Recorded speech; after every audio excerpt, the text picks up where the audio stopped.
The night my marriage ended, there was roast chicken on the table, candles burning beside expensive wine glasses, and 12 people sitting around me pretending we were one happy family. My husband, Daniel, sat at the head of the table. His sister, Victoria, sat beside him, and I sat across from her trying to understand how the woman I once welcomed into my home had slowly turned my own husband against me. For most of dinner, I barely touched my food. Victoria kept smiling. She was wearing a cream-colored dress and looking completely innocent. Then Daniel suddenly put down his fork. The laughter stopped. He looked directly at me. "Say sorry to my sister." I stared at him. "What?" "You heard me." Victoria lowered her eyes. "She doesn't have to," she whispered. Daniel immediately turned toward her. "Yes, she does." I looked around the table. His parents were watching. His brother Ryan looked uncomfortable. Ryan's wife, Emma, was staring at her plate. And Victoria was pretending to cry. Daniel leaned toward me. "You embarrassed my sister tonight." "I didn't embarrass anyone." "You accused her of lying." "Because she lied." His expression hardened. "You're going to apologize." I shook my head. "No." Daniel's voice became cold. "Say sorry to my sister or leave my house." Those words should have frightened me. Instead, something inside me became strangely calm. His house, not our house.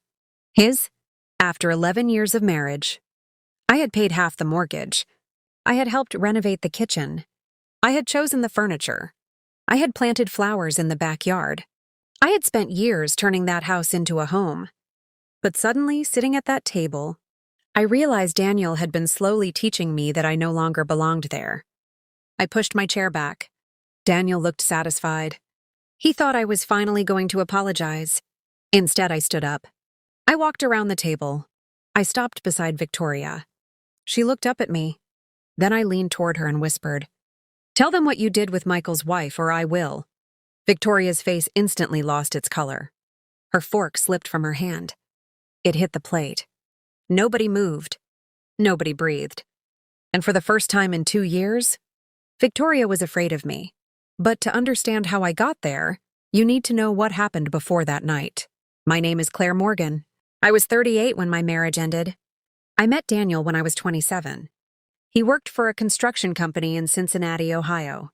I was an office manager at a medical supply company. Our first date lasted almost 5 hours. Daniel made me laugh constantly. He remembered tiny details about me. He called me beautiful. He told me he wanted to build a future with me. 2 years later, we got married. Our wedding was small and beautiful. For the first several years, our marriage was good. We bought a house. We adopted a golden retriever named Charlie. We traveled. We hosted Thanksgiving. We had normal arguments about money, vacations, and whose turn it was to clean the garage. I thought I had found my forever person. Then Victoria moved back to Ohio. She was Daniel's younger sister. She had already been through 2 failed marriages. According to her, both ex-husbands had been terrible. One had been emotionally unavailable. The other had been controlling. Daniel felt sorry for her. "She needs family," he told me. I smiled. "Of course she does." At the time, I meant it. Victoria moved into an apartment 20 minutes from our house. At first, she visited occasionally. Then she started coming over several times a week. Soon she was calling Daniel every morning. Then every evening. Sometimes after midnight. Whenever I asked what was wrong, Daniel gave me the same answer. "She's going through a difficult time." So I tried to be patient. But Victoria didn't just want support. She wanted control. She began criticizing everything I did. One morning, I was making breakfast when she walked into the kitchen.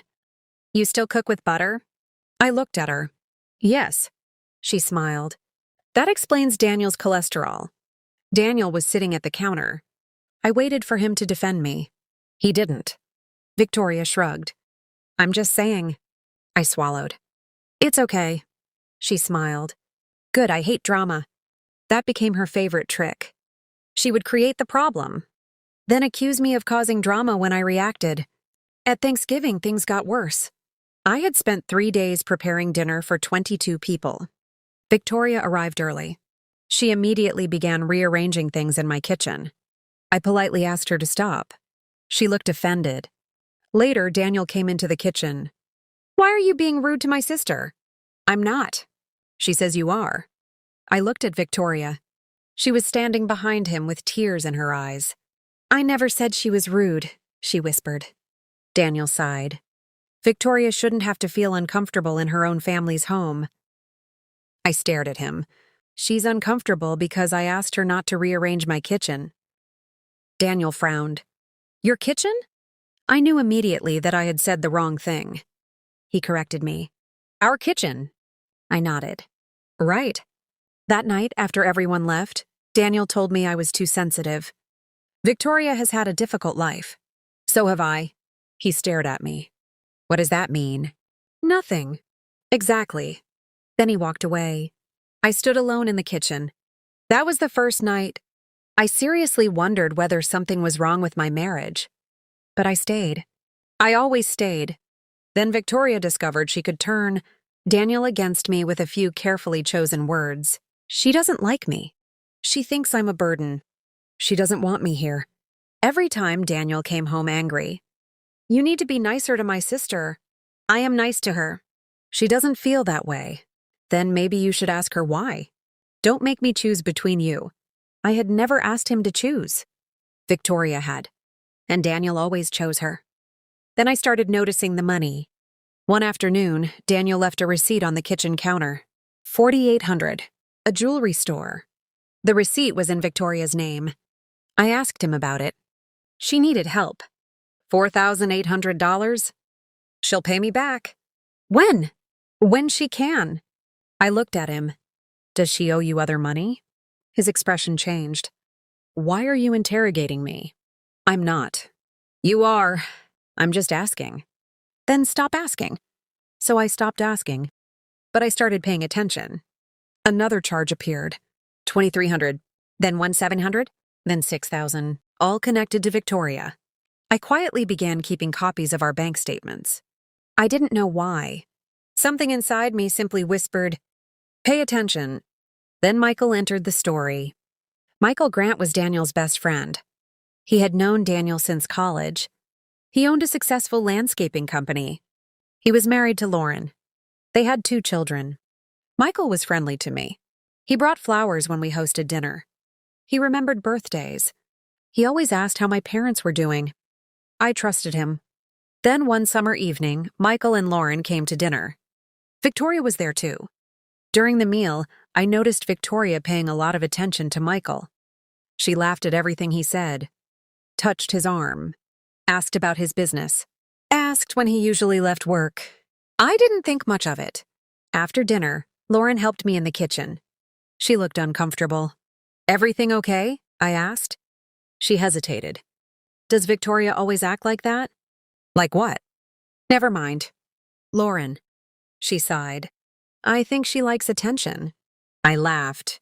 That's one way to put it. Lauren didn't laugh. She texts Michael. I froze. What? Late at night? Maybe they're talking about work. Lauren looked at me. They're not. Before I could ask anything else, Victoria walked into the kitchen. She smiled. "What are you two whispering about?" Lauren immediately changed the subject. I watched Victoria walk away. For the first time, I wondered what else she was hiding. 3 weeks later, I received a text from an unknown number. "You need to ask your husband where he was last Friday." I stared at the message. Another appeared. "And ask him who was with him." I called Daniel. "Where were you last Friday?" He became defensive. "Why?" "Just asking." "I told you. Dinner with Michael." "Anyone else?" There was a pause. "No." He hung up. That night, I checked our shared credit card. There was a restaurant charge. 2 people. Not 4. I searched the restaurant online. It had private dining rooms. Then I saw something that made my stomach drop. There were 2 valet charges. One vehicle belonged to Daniel. The other belonged to Victoria. I sat at the kitchen table for nearly an hour. I wanted to confront him, but I didn't. Because I had finally realized something. The question wasn't just whether Daniel was lying. The question was, how much of my life had been built on lies? A week later, Lauren came to my house. She looked exhausted. She placed her phone on my kitchen table. There were hundreds of messages between Michael and Victoria. Some were innocent. Others were definitely not. Then Lauren whispered, "They've been seeing each other." I stared at her. "For how long? 6 months?" My stomach turned. "Does Daniel know?" "I don't know." Lauren started crying. I thought I was crazy. I reached across the table. "You aren't." She looked at me. Why does she hate me? I didn't know what to say. Then Lauren whispered, "She told Michael I was unstable." My heart sank. Because Victoria had told Daniel almost the exact same thing about me. Controlling. Jealous. Difficult. Sensitive.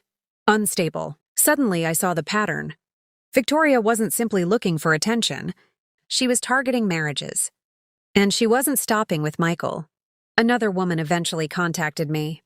Her name was Melissa. She was married to David, one of Daniel's business partners. She asked, "Has Victoria ever talked badly about me?" I hesitated. "Why?" "Because David says I'm paranoid." My stomach dropped. Melissa told me Victoria had been telling David that his wife was holding him back. Then Melissa admitted something. "David spends time alone with her." I closed my eyes. By then I understood. There weren't just problems in my marriage. There were problems everywhere Victoria went. And 3 marriages were beginning to collapse. Lauren and Michael, Melissa and David, and mine, but I still didn't know how far Daniel would go to protect his sister. I found out at that dinner. The night he told me, "Say sorry to my sister or leave my house." And the night I finally stopped being afraid of what would happen if I told the truth. Because when I looked into Victoria's terrified eyes and said those 11 words, I knew our lives were about to change forever. "Tell them what you did with Michael's wife, or I will." Victoria's face was completely white. For 2 years, I had watched her manipulate Daniel with tears, guilt, and carefully chosen words. But now she was the one who looked trapped. Daniel stood behind his chair. "What did you just say, Claire?" I looked at him. "You heard me." Victoria immediately started crying. "She's lying." I shook my head. "No, I'm not." Michael looked confused. "What is she talking about?" I unlocked my phone. "I have the messages." Victoria's voice became desperate. "Claire, please." I looked at her. "You should have thought about that before you started destroying other people's marriages." Michael stepped closer. "Give me the phone." I handed it to him. He began reading. The room became completely silent. His face changed with every message. First confusion, then disbelief, then anger. Finally, something that looked like shame. He looked at Victoria. "You told me your marriage was over." Victoria said nothing. "You told me Lauren was crazy." Still nothing. "You told me she didn't understand you." Victoria wiped her tears. "I was lonely." Michael laughed bitterly. "Lonely?" He held up the phone. "You sent me messages at 2 in the morning." Victoria looked away. Daniel stared at his sister. "Did you sleep with Michael?" Victoria didn't answer. "Victoria!" She finally whispered. "Yes." Daniel looked as though someone had punched him. He slowly sat down. His mother covered her mouth. Ryan stood near the window staring at his sister in disbelief. I thought the worst was over. It wasn't. Daniel looked at me. "What about David?" Victoria froze. I didn't answer. Daniel turned toward her. "David?" She shook her head. Nothing happened. I looked at her. "Then why are you shaking?" Her eyes filled with tears again. Daniel stood. "Tell me the truth." Victoria remained silent. I unlocked my phone again. "I have those messages too." Ryan's wife, Emma, looked at me. "What messages?" I looked at her. "Messages between Victoria and David." Emma's face went pale. "David? He's been emotionally involved with her." Victoria immediately interrupted. "It wasn't serious." I looked at her. "Then why did you tell him he deserved a better wife?" Nobody spoke. Emma started crying. Ryan walked toward his sister. "What have you done?" Victoria screamed, "Stop acting like I'm the only one who made mistakes." I looked at her. "You're right." She looked surprised. Everyone made their own choices. Michael had chosen to cheat. David had chosen to betray his wife. Daniel had chosen to protect you, and I had chosen to stay silent for too long. Nobody was innocent. But Victoria had created the chaos, and now everyone could finally see it. Then Daniel noticed the papers sitting on the table. "What are those?" I looked down. "Bank statements." His face changed. "Why do you have those?" "Our accounts." He picked them up. His eyes moved across the pages. Then his expression changed. "What is this?" "Money. I can see that. You've been transferring money to Victoria." His mother looked at him. "How much?" I answered. "More than $20,000. Daniel immediately said, "She needed help." I stared at him. "So you emptied our savings?" "I didn't empty them. You took money without telling me. I knew you would say no." The room went silent. I looked at him. "You knew I'd say no." He didn't answer. "So you lied?" Daniel looked away. I nodded. "Thank you." He frowned. "For what?" "For finally admitting it." Victoria suddenly stood. "You've always hated me." I looked at her. "No. You wanted Daniel to choose you. I wanted my husband to respect me. You were jealous." "No." "You were threatened by me." "No." She screamed. "You don't know what I've been through." I took a breath. Maybe I don't. Then I looked around the table. "But I know what you did to everyone else." Victoria grabbed her purse. "I'm leaving." Daniel stood. "Victoria!" She stopped. "What?" He looked at her. "Did you sleep with Michael?" She closed her eyes. "Yes." Michael walked out of the room. Daniel looked broken. Then he whispered, "Why?" Victoria stared at him.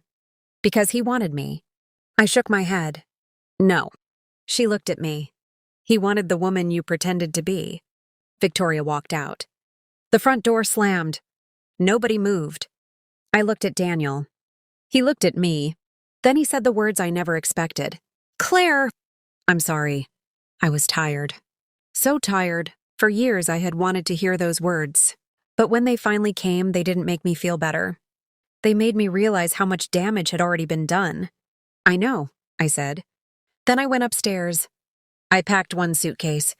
Charlie followed me. I knelt down and hugged him. "Come on, buddy." Daniel followed me downstairs. "Where are you going?" "To a hotel." "You can't leave." I turned toward him. "You told me to leave." "I didn't mean it." "You said it."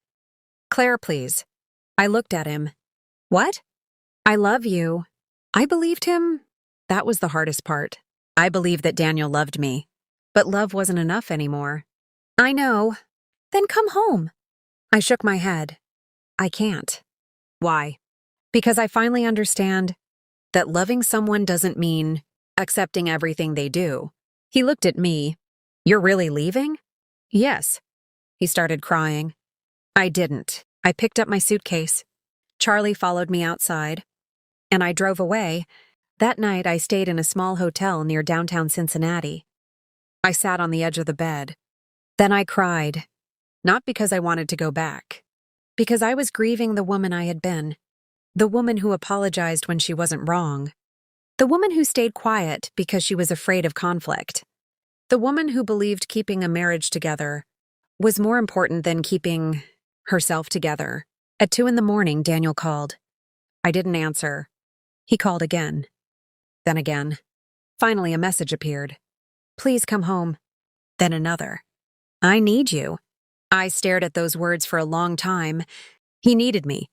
But did he respect me? Those were two different things. I turned off my phone. The next morning, I called an attorney. Her name was Rebecca Stone. I told her everything. She listened carefully. When I finished, she asked, "Do you have copies of the bank statements?" "Yes." "Messages?" "Yes." "Documents?" "Yes." She nodded. "Good. Don't send anything to Daniel yet." "Why?"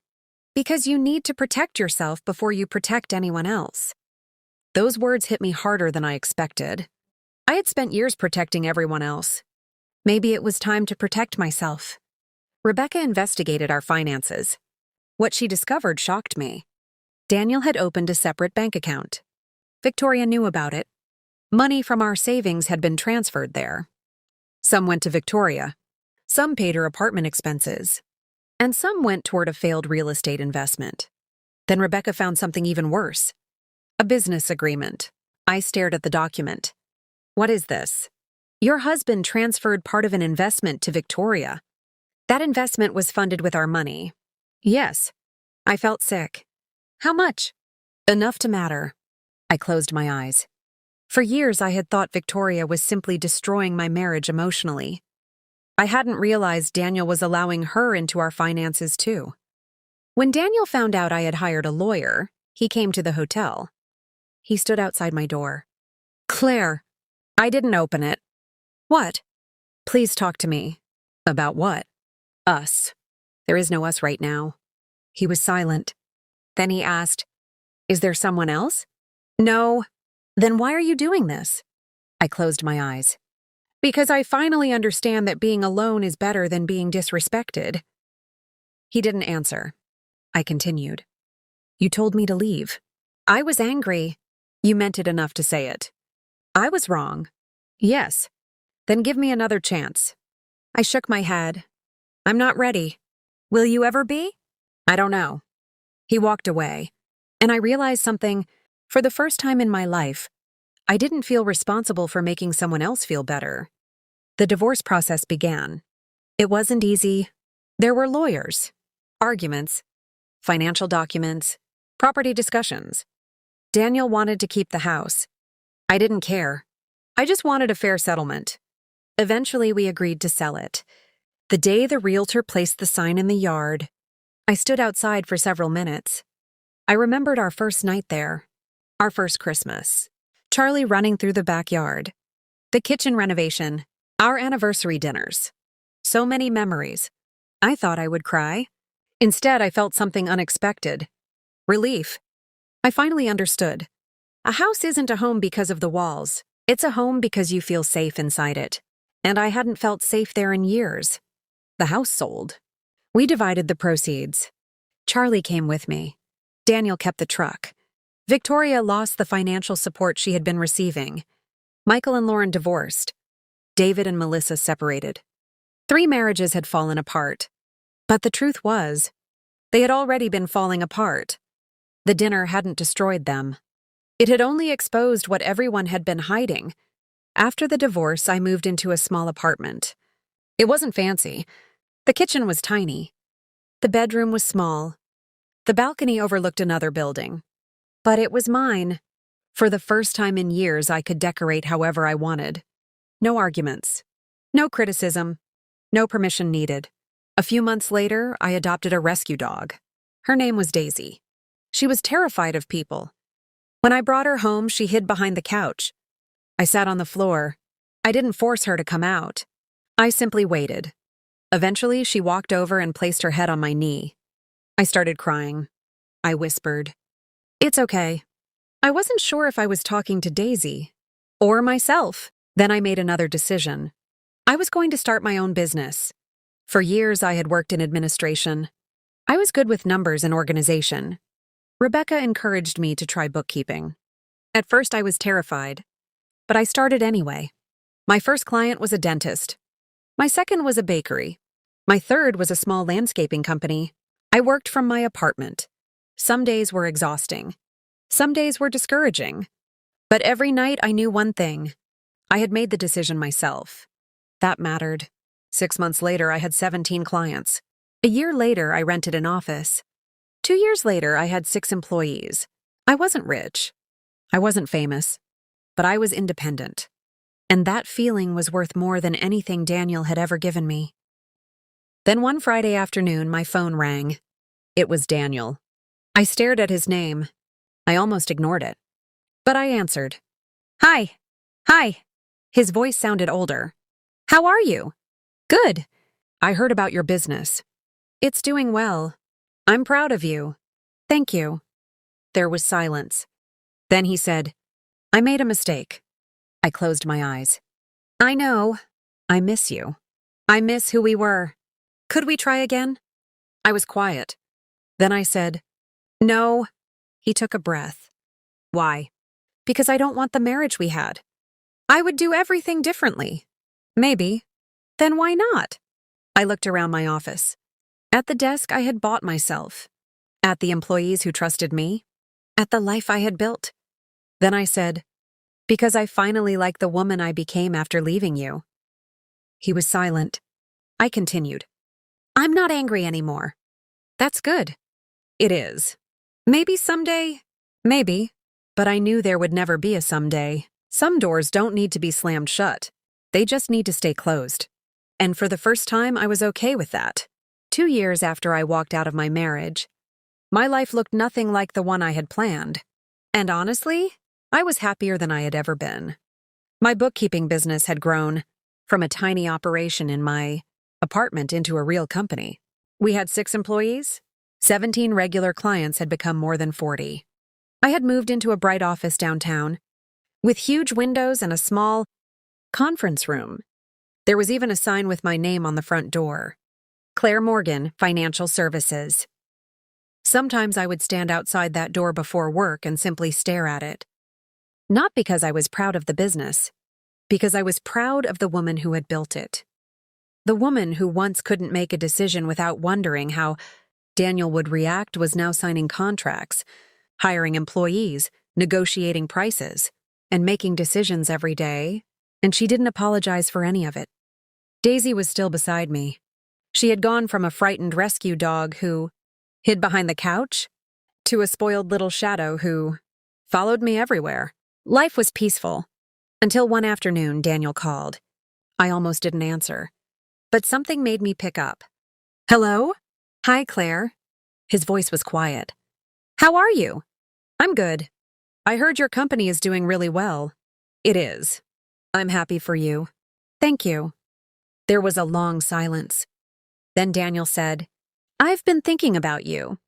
I looked out the office window. "Okay. I know I don't deserve another chance." I didn't respond. "But I want one." I closed my eyes. "Daniel, I've changed." "I'm glad." "That's all?" "What do you want me to say?" "I want you to tell me there's still a possibility." I thought about the man I married. The man who used to make me laugh. The man who once held my hand during my father's surgery. The man who knew exactly how I took my coffee. I had loved him deeply. Maybe some part of me always would. But love wasn't the problem. Trust was. "I don't hate you," I finally said. "That means something." "It does." "Then maybe we can start again." I shook my head. "No." He became silent. "Why?" "Because I don't want to rebuild the same house." "What?" "I don't want to go back to the woman I was." "You wouldn't have to." "I know." I looked at the photographs on my desk. My employees, my parents, Daisy, my new life. "I like who I am now." He didn't answer. "And I don't want to risk losing her again." Daniel quietly said, "I understand." I wasn't sure if he really did. But for the first time, I didn't need him to. A few weeks later, I received an invitation. Ryan was getting married. Again. His first marriage had ended after the truth about Victoria came out. His new relationship had been very different. Quiet, healthy, honest. He wanted a small wedding. And he invited me. I stared at the invitation for almost 10 minutes. My first instinct was to say no. Why walk back into that family? Why risk old memories? Why see Daniel? But then I realized something. I wasn't afraid anymore. So I went. The wedding was held at a small vineyard outside Cincinnati. There were white flowers everywhere, soft music, people laughing, children running across the grass. For the first time in years, I saw Daniel's family without feeling like I needed their approval. Ryan hugged me when he saw me. "I'm really glad you came. I'm happy for you." He smiled. "Thank you." Then his expression became serious. "I owe you an apology." I shook my head. "You don't. I should have believed you sooner. You were protecting your family. That doesn't make it right." "No." He nodded. "But I'm sorry." I smiled. "Thank you." Then I saw Daniel. He was standing near the bar. Our eyes met. For a moment, neither of us moved. Then he walked over. "Hi. Hi. You look beautiful." "Thank you." "You look happy." "I am." He smiled. "I can see that." We stood quietly. Then he said something I never expected. Thank you. For what? For telling the truth. I stared at him. You didn't want to hear it. No. He looked down. But I needed to. I didn't know what to say. He continued.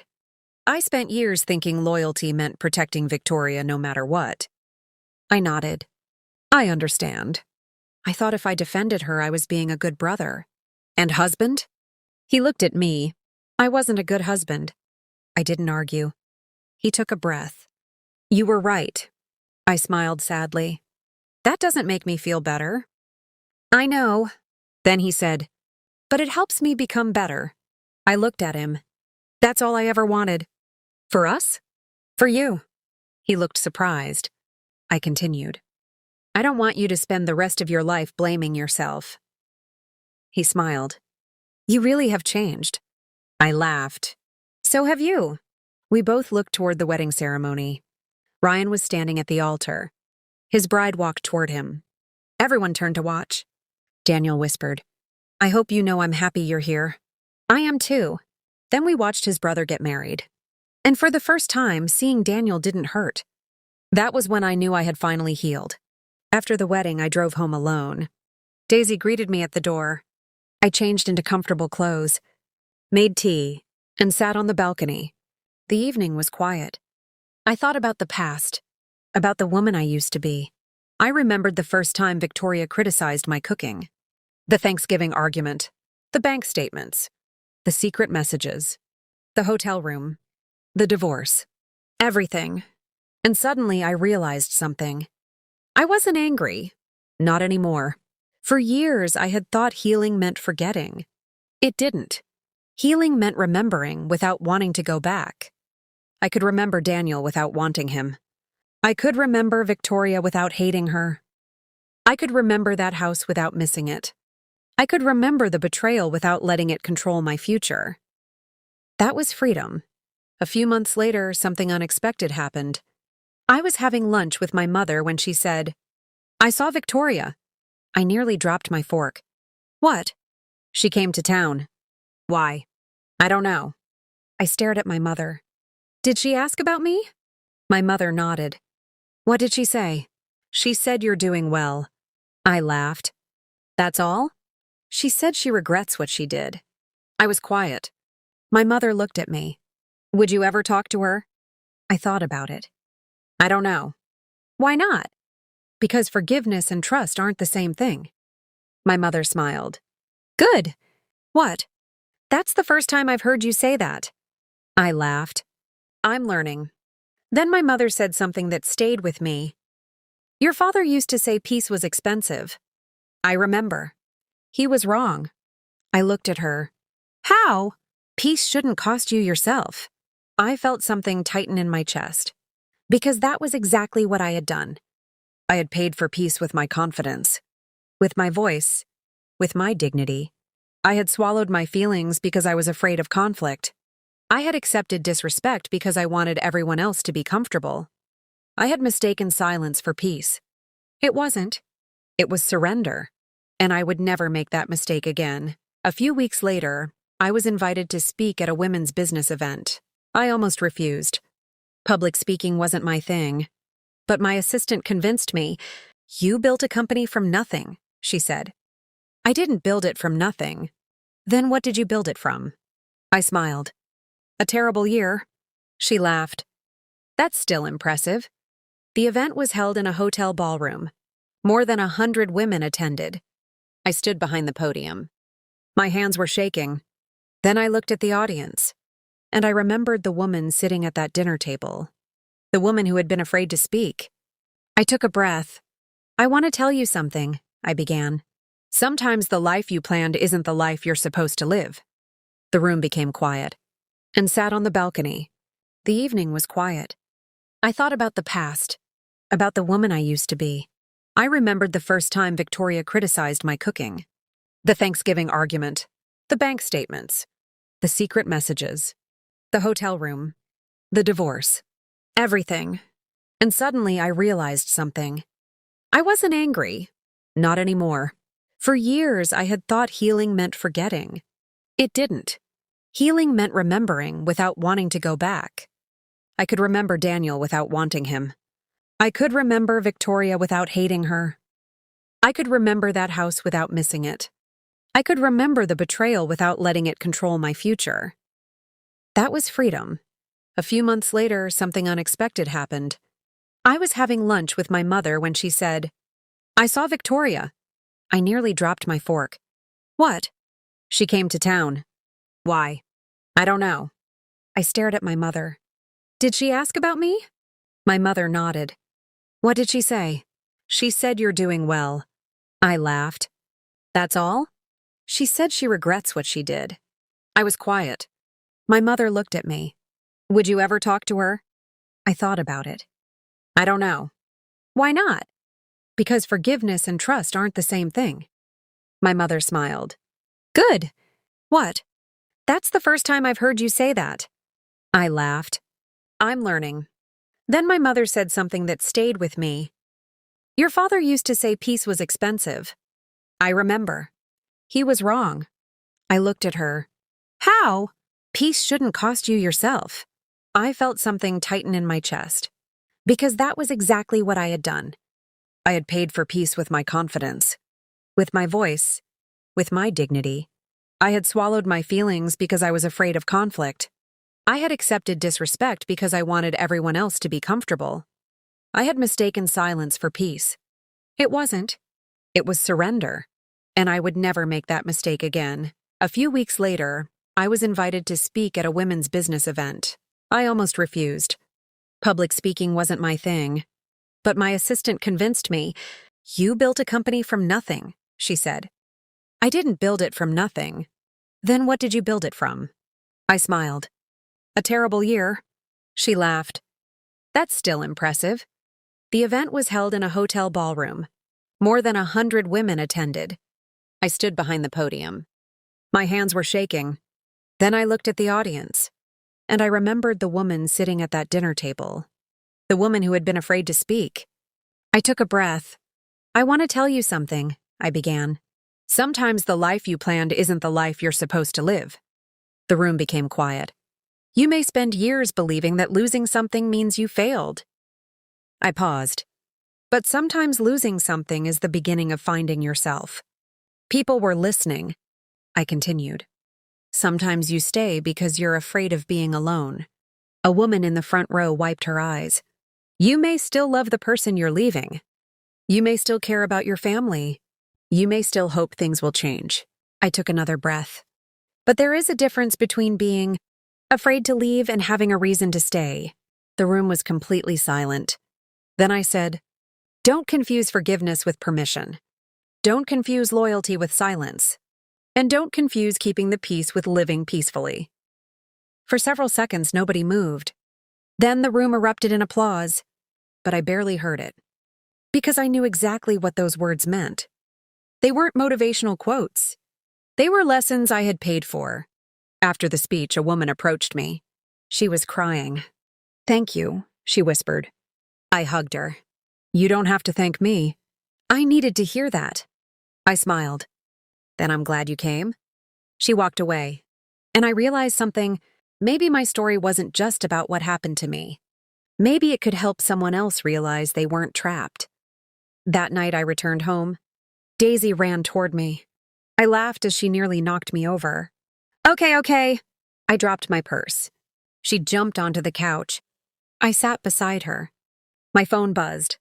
It was a message from an unknown number. "I know what Victoria did to you wasn't the whole story. There is something else you need to know." I stared at the screen. My heart began pounding. Another message appeared. "Check the old company records from the year Daniel transferred the money." I froze.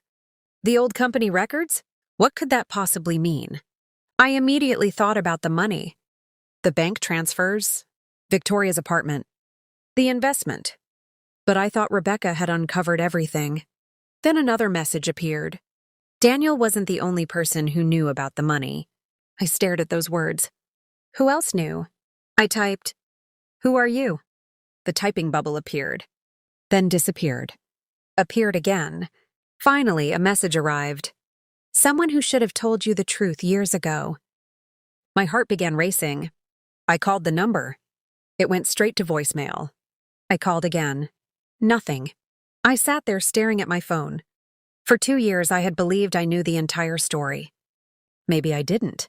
Maybe Victoria's betrayal had only been the surface. Maybe the financial secrets went deeper.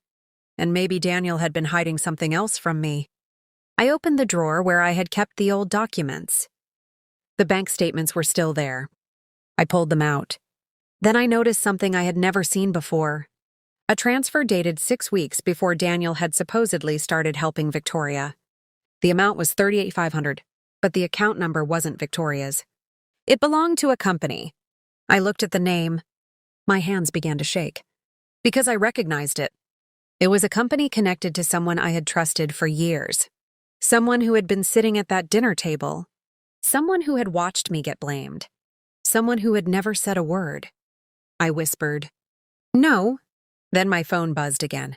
One final message appeared. "Claire, you were never supposed to find this."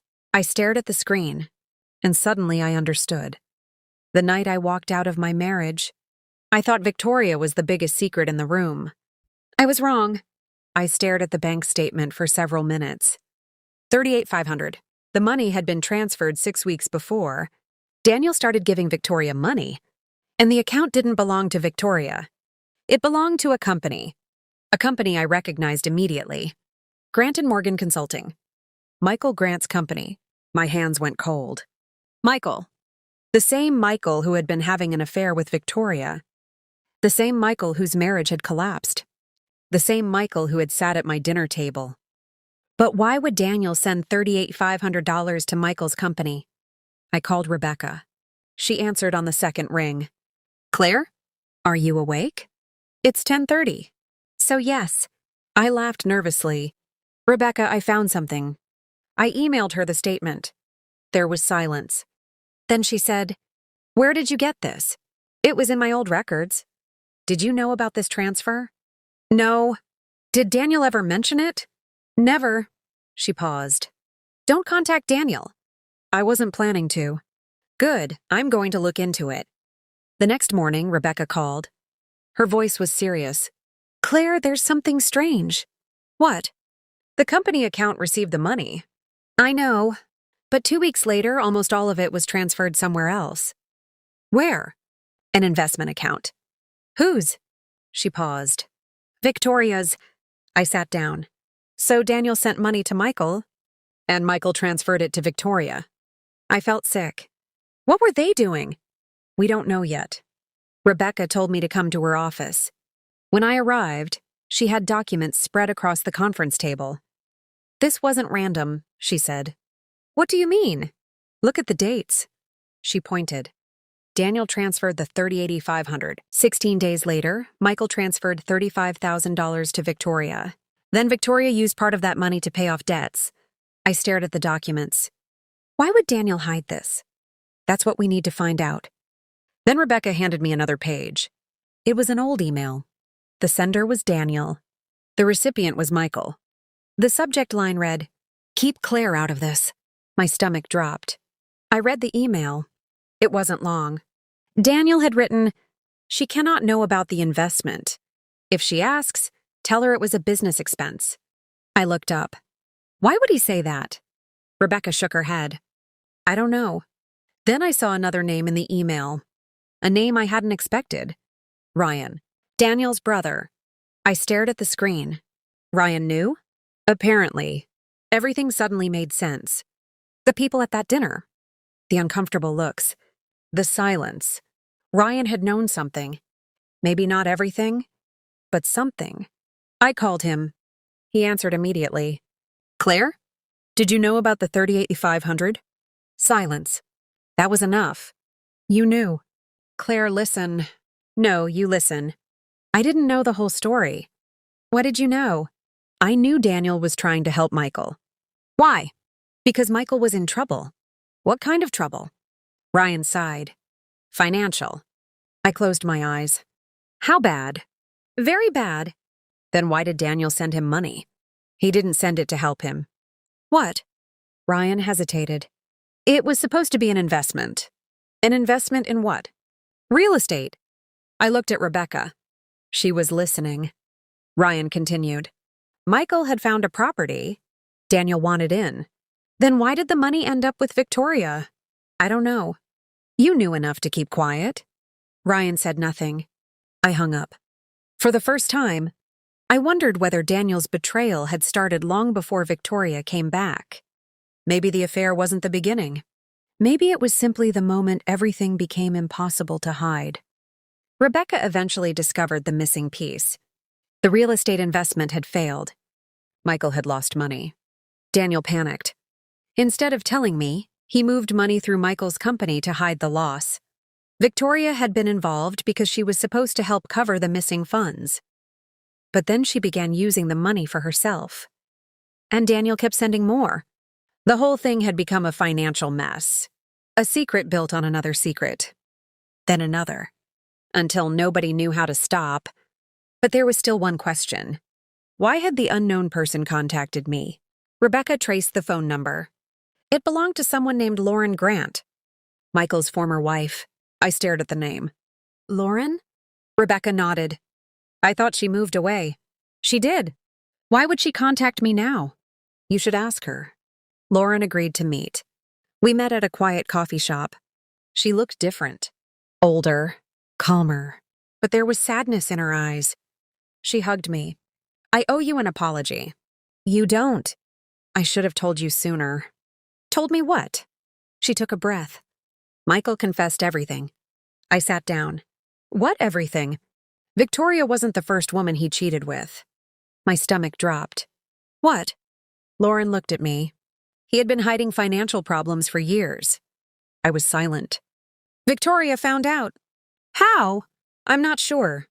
Lauren continued. She used his financial problems to control him. I stared at her.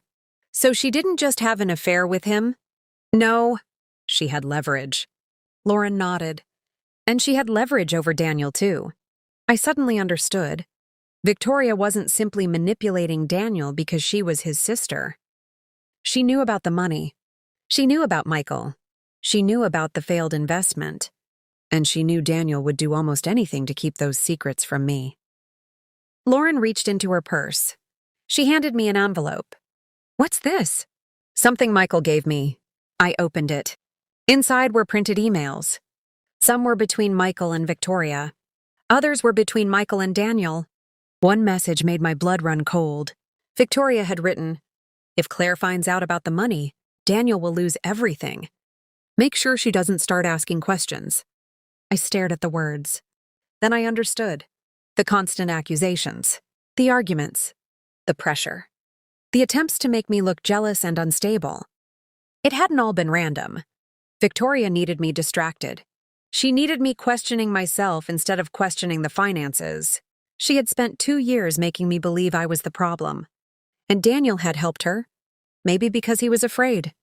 Maybe because he loved his sister. Maybe because he was ashamed. But he had helped her. I looked at Lauren. Why are you giving me this? Because I finally realized something. What? You deserved the truth. I folded the papers. Thank you. She smiled sadly. I hope you find peace. I already did. That evening, I called Daniel. He answered immediately. Claire? We need to talk. He became nervous. About what? The 30/80/500. Silence. I could hear him breathing.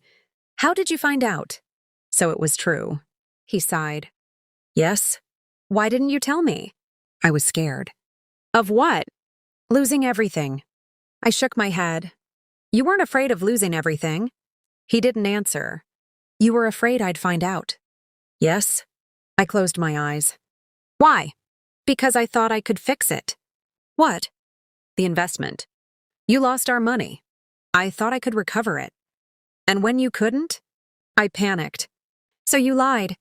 Yes. And Victoria knew? Yes. Michael knew? Yes. Ryan knew? He paused. Yes.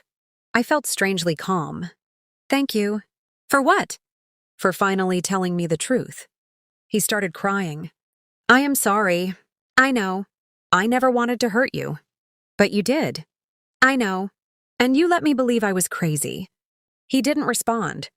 You allowed Victoria to tell everyone I was jealous and unstable. I was wrong. Yes. I sat quietly. Then I said, I forgive you. He started crying harder. But forgiveness doesn't mean we're getting back together. I understand. I hope you do. I do. There was a long silence. Then Daniel said, You saved yourself. I smiled sadly. No. What? I finally stopped waiting for someone else to save me. Months passed. The financial mess was eventually resolved through the divorce settlement. Daniel had to sell several assets. Michael faced his own consequences. Victoria moved out of state. Ryan apologized. Lauren rebuilt her life. Melissa did the same. Everyone moved forward. Not perfectly. But honestly, and that was the difference. My business continued growing. Eventually, I bought a small house. It wasn't the house Daniel and I had owned. It was smaller, warmer. Mine. The backyard had enough space for Daisy to run. I planted flowers along the fence. I painted the kitchen myself. I hung photographs of my parents. There were no memories of arguments. No memories of Victoria. No memories of Daniel. Just new memories waiting to happen. One evening, I stood in the kitchen making dinner. Daisy was lying near the door. My phone was on the counter. No missed calls. No angry messages. No drama. Just silence. Beautiful silence. I smiled. Then I realized something. The woman who left that dinner with one suitcase had believed she was losing everything. She wasn't. She was leaving behind everything that had convinced her she wasn't enough. The lies. The fear. The constant apologies. The need for approval. And in return, she found something much more valuable. Herself. A few months later, I received one final letter from Victoria. I almost threw it away, but I opened it. She wrote, Claire, I don't expect forgiveness. I spent years blaming everyone else for my unhappiness. I blamed my ex-husbands. I blamed Lauren. I blamed you. But the truth is, I made choices. I hurt people because I wanted to feel powerful. And every time someone confronted me, I made myself the victim. I don't know if I can ever repair everything I destroyed, but I'm trying to become someone who doesn't need to destroy other people to feel important. I'm sorry. I folded the letter. I didn't call her. I didn't write back. But I didn't feel angry either. I placed the letter in a drawer. Then I closed it. Some apologies don't require responses. Sometimes accepting an apology simply means refusing to carry the anger anymore. Years later, people sometimes asked me how I managed to rebuild my life. They expected some dramatic answer. They expected me to say I became successful because I wanted revenge. But that's not true. Revenge wasn't what changed my life. Truth did. Walking away did. Learning to trust myself did. Building something of my own did. And most importantly, I stopped believing that keeping everyone else happy was my responsibility. If someone treated me badly now, I spoke. If something felt wrong, I asked questions. If someone crossed a boundary, I set another one. I wasn't cruel. I wasn't bitter. I simply wasn't afraid anymore. And that was the greatest victory of all. Sometimes I still think about that dinner. The candles. The roast chicken. Victoria's terrified face. Daniel telling me to apologize. And those 11 words that changed everything. Tell them what you did with Michael's wife, or I will. People might call that revenge. I don't. Revenge would have been trying to destroy Victoria. I didn't. I simply refused to protect her secrets anymore. The truth did the rest. And maybe that's the lesson I needed all along. You don't always have to fight the people who hurt you. Sometimes you just have to stop helping them hide what they've done. You don't have to scream. You don't have to become cruel. You don't have to get even.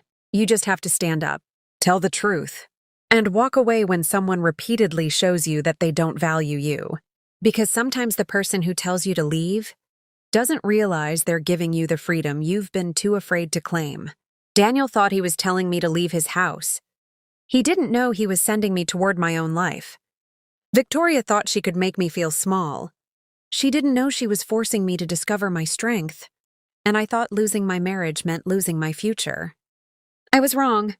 My marriage ended. My life didn't. My old life ended, my real life began.